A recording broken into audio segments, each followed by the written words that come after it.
Assalamualaikum warahmatullahi wabarakatuh. Hai teman-teman, saya Rashid. Ini adalah vlog pertamaku. Oh ya, nama channelnya adalah Cerita RT. RT sebenarnya singkatan dari nama saya dan istri, yaitu Rashid dan Sani. Atau boleh kalian berasumsi rumah tangga juga boleh, rukun tetangga juga boleh, pokoknya yang positif-positif. Nanti juga mungkin kontennya juga akan ada tentang seputar rumah tangga kok ya. Tapi untuk kali ini saya tadi sempat tanya sama istri saya baiknya episode pertama ini mau nyampain apa ya gitu. Kata istri saya, dia bilang mending nyampein tips belajar bahasa Inggris dan kemanfaatannya dari bisa bahasa Inggris, seperti itu. Saya sebenarnya mau tertawa. Kenapa? Karena saya ngerasa ini bukan bidang saya untuk menyampaikan, karena saya bukan ahlinya atau istilahnya bidang saya nggak di situ gitu kan. Namun memang saya merasakan banyak manfaat yang saya dapatkan dari bisa bahasa Inggris atau kenal bahasa Inggris, seperti itu. Bahkan kerjaan saya saat ini juga mengharuskan atau ada kompetensi bahasa Inggris, seperti itu. Sebenarnya apa saja sih? Coba ya, yang pertama, dulu awal mulanya saya itu nggak pernah, bukan nggak pernah, maksudnya saya tuh dulu nggak suka bahasa Inggris. Di sekolah saya dulu ada ekstrakurikuler bahasa Inggris, saya pun nggak mengikuti karena nggak tertarik, seperti itu. Kemudian nilai terjelek saya adalah bahasa Inggris. Kemudian apalagi ya? Oh ya, mulai yang memotivasi atau saya terdorong untuk bisa berjuang menaklukkan, bukan menaklukkan,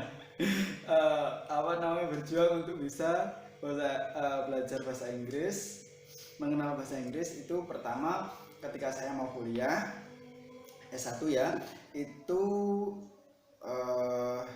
saya izin dan minta doa restu kepada guru saya. Salah satunya yaitu guru komputer saya. Kebetulan saya S1-nya ambil sistem informasi yang ada hubungannya dengan komputer. Dan guru saya berpesan seperti ini, Rashid, jika kamu pengen terlihat profesional pada profesimu nanti ya, kamu minimal harus familiar dengan bahasa Inggris. Familiar loh ya, bukan master bahasa Inggris gitu kan. Terus saya mikir, waduh gimana ya, selama ini saya nggak seneng gitu kan. Dan mungkin juga beliau tahu kalau saya nilai terjeleknya adalah bahasa Inggris gitu kan. Tapi oke lah, bismillah, akan saya coba sebisa mungkin gitu kan. Kemudian alhamdulillahnya ketika saya mulai kuliah di semester 1, saya ketemu dosen yang menurut saya beliau sangat luar biasa. Beliau peraih beasiswa S2 dan S3 di Leeds University di Inggris ya. Pada suatu ketika beliau masuk di kelas saya dan beliau menyampaikan beberapa gambar luar negeri ya, pemandangan di luar negeri gitu kan. Kemudian beliau mengajak berimajinasi kepada mahasiswanya, siapa yang suatu hari nanti pengen ke luar negeri, silahkan tunjukkan gambar mana yang Anda ingin pilih. Kemudian eh, dengan siapa Anda pengen ke sana gitu kan. Beliau memang pinter untuk membuat mahasiswanya itu eh, apa namanya kritis ya. Kemudian kemudian dari situ juga saya temukan kata motivasi yang membuat saya itu oh iya ternyata memang begitu ya gitu kan. Itu eh bahasa Inggris adalah salah satu paspor atau bahkan dibilang pasportnya ketika ingin ke luar negeri. Bahasa Inggrisnya misalnya nih saya ke kampus. Nah di kampus kebetulan saya jalan itu saya melihat sungai. Nah sungai itu apa bahasa Inggrisnya? Oh river gitu kan. Eh, ya, melihat sesuatu saya harus tahu bahasa Inggrisnya. Misalnya nih ya ketika saya berangkat kuliah, saya kan jalan kaki itu ya, saya lihat sungai. Apa tuh bahasa Inggrisnya sungai? Misalnya river. Atau oh ya ketemu lagi gerbang. Apa tuh gerbang? Cari nih di kamus ya. Oke gitu kan. Tapi ya pokoknya minimal 3. Minimal saya mengistiqomahkan mencoba untuk konsisten 3 kosakata setiap hari. Tapi tidak hanya saya cari di kamus digital saja, namun saya punya buku kecil, buku saku yang dimana di situ saya tulis. Jadi saya supaya juga tahu cara tulisannya dan juga saya dengarkan di situ bagaimana cara mengucapkannya seperti itu. Sehingga harapan saya tidak hanya bisa uh, kenal dari kosakata tersebut, namun saya juga bisa menulis, saya juga bisa ngomong ya seperti itu. Dan memang yang lebih dominan saya ke ini, saya apa namanya lebih fokus ke ngomong karena menurut saya inti dari bahasa itu adalah penggunaannya.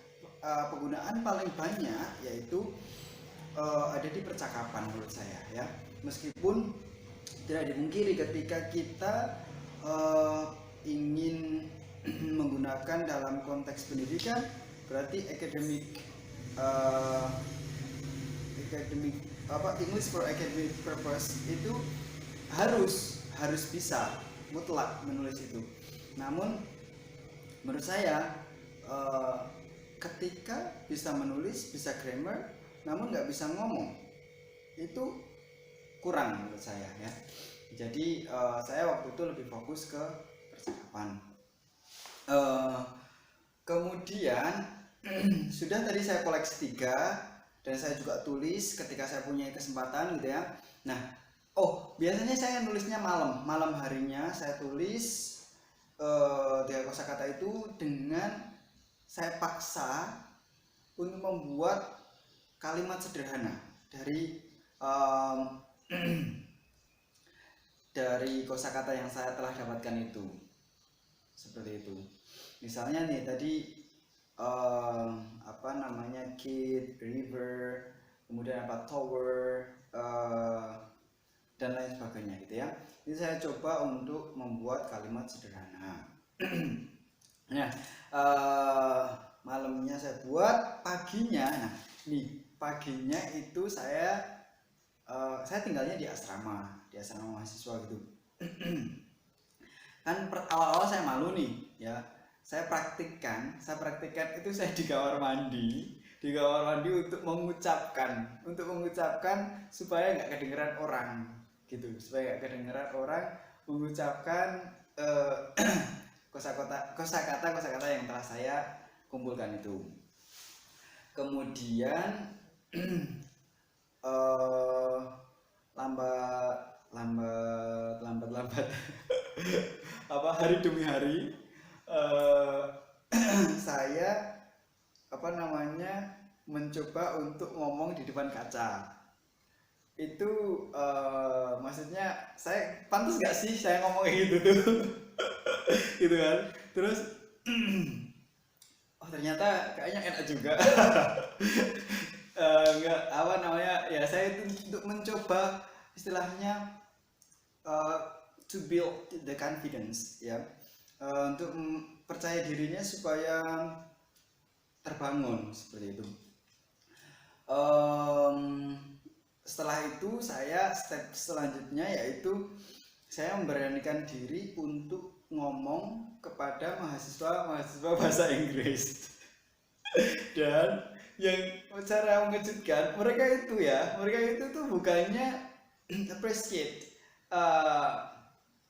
usaha saya, tapi mereka itu malah kadang mencemooh, ngapain sih ngomong bahasa Inggris gitu kan katanya. Kayak gitu kan, padahal tujuan saya itu saya pengen belajar dari mereka. Jadi ketika saya udah siapkan mental nih, pokoknya saya salah nggak masalah. Yang paling penting saya mau praktek. Kalau yang nggak mau praktek itu berarti itu yang jadi masalah buat saya gitu kan. Kemudian nggak apa-apa, pokoknya saya paksa, saya ketemu orang-orang yang seneng bahasa Inggris atau dosen bahasa Inggris atau guru bahasa Inggris atau teman-teman yang kuliah di bahasa Inggris. Ya alhamdulillah banyak dari mereka juga pada akhirnya mau menanggapi praktek saya berbahasa Inggris itu, sehingga saya istilahnya punya partner lah. Dan itu menurut saya penting banget ketika kita belajar bahasa, partner itu penting lah ya. Namun itu bukan satu-satunya, partner itu bukan satu-satunya, karena karena saya selalu ngajak belajarlah bahasa Inggris dari segi manapun yang kalian sukai, meskipun tidak punya partner. Meskipun tidak punya partner, apakah masih bisa? Yang saya masih di sini adalah partner itu adalah orang. Meskipun nggak punya partner orang untuk diajak ngobrol, tetap bisa. Misalnya teman-teman suka lihat film nih, tantang tuh diri kita ya untuk lihat film yang ada subtitlenya bahasa Inggris atau yang bahasa Inggris langsung lah ya, nggak apa ya. Suka baca, cari nih bacaan yang berbahasa Inggris ya, biar hitung-hitung kita ngelakuin apa yang kita suka, namun kita improve, kita apa namanya istilahnya meningkatkan kemampuan daripada kecakapan bahasa kita, seperti itu mengkoleksi kosakata, melihat susunan kosakata yang rapi, yang benar, yang sering kepakai gitu kan ya. Nah seperti itu. Kembali lagi ke tadi yang saya sering praktek dengan orang yang suka menggunakan bahasa Inggris. Itu saya sudah siap mental nih, ketika saya salah itu saya ngomong sama orang atau partner saya itu, ketika saya salah silakan saya dikritik dan dikasih tahu yang benar itu gimana gitu. Jadi saya seneng banget ketika saya dikritik atas kesalahan saya, artinya saya dikasih tahu yang benar, seperti itu. Itu menurut saya itu juga kunci. Kemudian apa ya, saya selanjutnya yaitu itu saya istiqomahkan itu selama kurang lebih 2 semester kali ya. Nah semester kedua saya juga ketemu dosen bahasa Inggris lagi nih. Beliaunya bilang begini, ini yang ngomong beliau Bu Tati Irawati ya. Assalamualaikum Ibu. Kemudian beliau menyampaikan gini, kalian kalau ingin jadi mahasiswa yang keren, kalian harus bisa bahasa Inggris gitu kan. Misalnya kerennya gimana? Bisa join international conference misalnya ya, student exchange, atau bahkan pun seminar nasional. Seminar nasional tuh kadang speakersnya itu beliau-beliau dari native, maksudnya pengucap bahasa Inggris yang asli, native speaker ya, dari luar negeri gitu kan ya. Kemudian biasanya diminta kemampuan bahasa Inggris. Kalaupun nggak ada persyaratan untuk bisa bahasa Inggris, namun tiba-tiba join meetingnya, ya nggak lucu ya, maksudnya ikut seminar, pembicaranya dari luar negeri, kemudian nggak ada interpreternya, kemudian kita cuma bengong doang. Ya, what is the point? Gitu kan? Apa terusan tujuannya gitu kan? Kemudian, nah itu pentingnya. Terus saya terdorong nih. Di situ saya minta sama Allah. Saya yakin bahwasanya semuanya adalah yang mempunyai Allah, gitu kan ya. Saya minta, ya Allah, saya ingin belajar bahasa Inggris dan berikanlah kemanfaatannya juga. Izinkan saya menikmati dari kemampuan bahasa Inggris yang saya miliki, yang Engkau berikan, gitu kan ya. Dan alhamdulillah memang benar-benar saya diberikan kesempatan banyak sih, menurut saya banyak, dan itu di luar ekspektasi saya. Dulu di semester 3 nih, semester 4, mulai semester 4 insya Allah. Semester 4 saya udah pernah mengikuti konferensi pemuda Australia Indonesia di SCTV Tower, Jakarta. Sebenarnya saya bukan sebenarnya kan 30 peserta dari Australia, 30 peserta dari Indonesia. Sebenarnya saya kayak penggembira atau cadangannya gitu ya. Jadi saya bukan main delegate, saya bukan delegasi utama dari pemuda Indonesia gitu ya. Cuman saya masih ikutin, istilahnya supporter gitu kali ya. Gitu. Itu saya udah senang banget karena kan di sana harus submit essay, harus submit ya ngisi-ngisi form gitulah, bahasa Inggris kayak gitu kan, dan keterima nih di sana. Saya semakin terbuka wawasannya.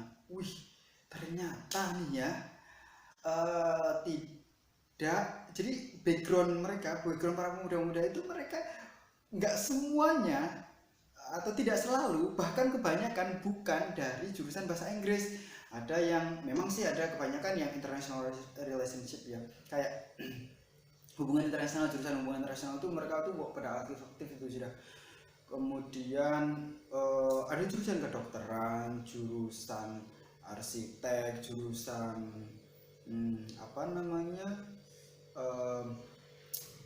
administrasi.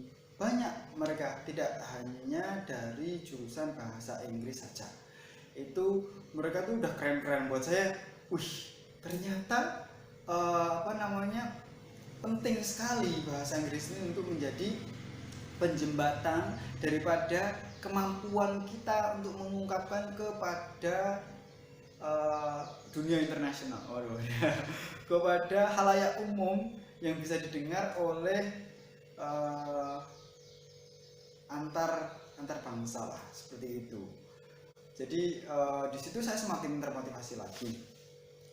Kemudian saya juga dapat kesempatan, ini udah mulai ke manfaatnya ya, manfaatnya. Kemudian ini yang sangat-sangat saya syukuri, Masya Allah, saya dapat beasiswa Toastmaster International. Itu Toastmaster International itu apa ya? Competent Communications and Leadership Training. Ya, program untuk pelatihan kepemimpinan dan kecakapan berbicara, gitu kan ya.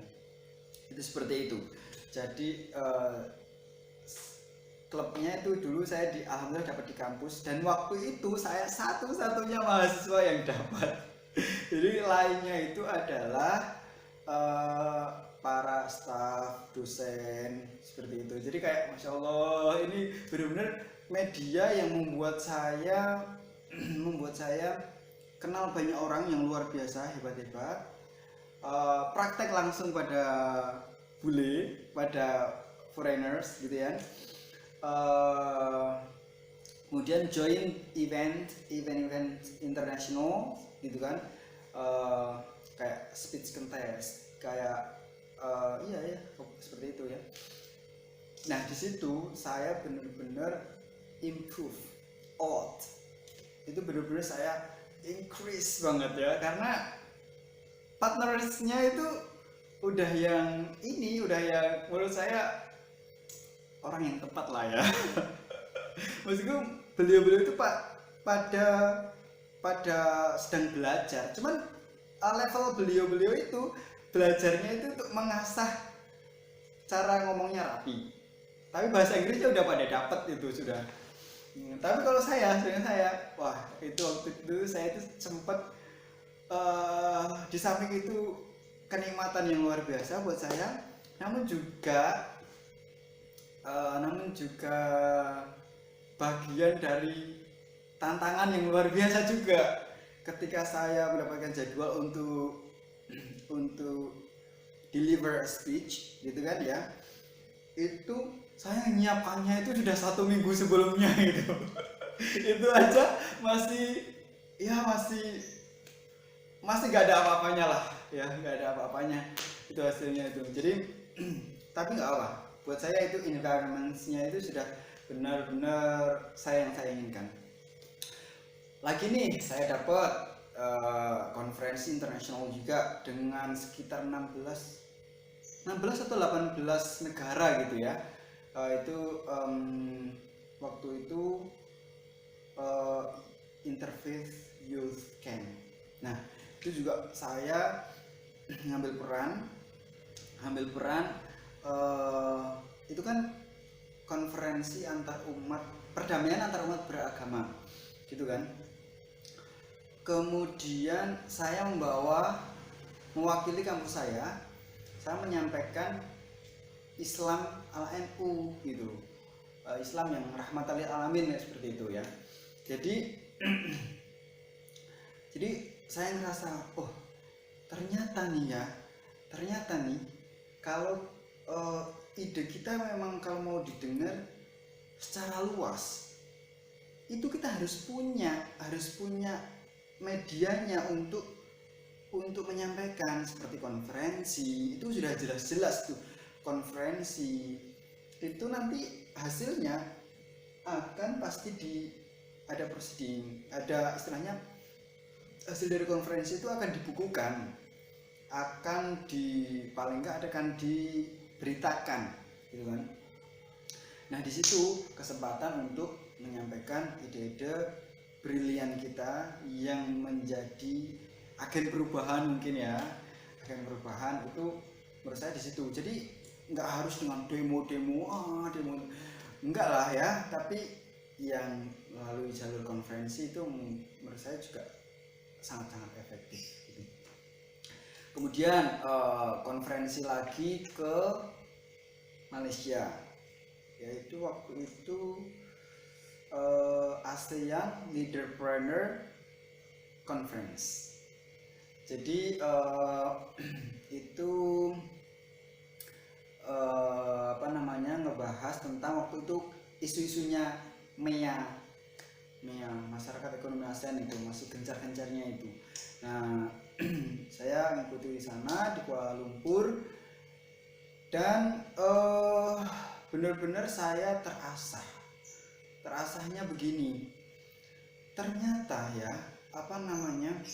peran daripada pemuda, peran daripada suara kita itu sangat penting untuk memberikan sumbangsih pada pimpinan-pimpinan. Sebenarnya seperti itu. Kalau kita punya jalannya, kalau kita punya medianya, maka suara kita itu akan didengar seperti itu. Nah itu juga lagi-lagi semuanya menggunakan kemampuan bahasa Inggris seperti itu. Itu manfaatnya ya. Tipsnya apa lagi ya? Tipsnya kayaknya ya memang seputar itu gitu loh. tipsnya seputar itu. Apalagi ya, let me think. Apa ya, iya sih, praktek dan praktek. Jangan pernah takut salah. Malah salah itu bisa dijadikan pelajaran yang sangat berharga. Seperti itu. Namanya belajar, salah nggak masalah ya. Tapi kalau sudah tahu kok asal, maksudnya membuat kesalahan yang disengaja, itu yang pembuat masalah itu namanya ya. Jadi tetap praktek dan praktek, itu udah kuncinya. Dan mau dievaluasi, praktek dan evaluasi, sudah gitu. Apapun dengan praktek, apapun dengan yang Anda sukai. Kalau Anda ingin jadi pembicara yang baik, maka Anda menjadi pendengar yang baik ya. Kalau Anda ingin jadi penulis yang baik, maka Anda jadi pembaca yang baik. Seperti itu, baca yang baik gitu ya. Jadi ada korelasinya pastinya, karena kita mengambil pelajaran daripada dibalik itu gitu loh. Seperti itu. Kemudian kemudian biasanya kan orang yang bisa bahasa Inggris kan itu belajar ke luar negeri. Iya sih, saya juga pengen, maksudnya masih menunggu lah ya, mohon doanya semoga secepatnya ini segera pengumuman. Karena emang keinginan saya itu kuliah ke luar negeri itu bersama istri. Jadi nggak sendirilah ya, itu kayaknya pejuang tangguh kalau sendiri top sudah. Kalau saya itu tipenya udah agak manja, jadi kalau ada yang mendampingin gitu kayaknya lebih semangat. Gitu ya. Kemudian apa ya? Oh ya, pada saat ini kerjaan saya itu salah satunya manfaatnya dari bisa berbahasa Inggris itu juga. Saya salah satu kerjaan saya yaitu menjadi supervisor TOEFL ITP di unit di Jombang. Itu seperti itu. Jadi mutlak harus bisa.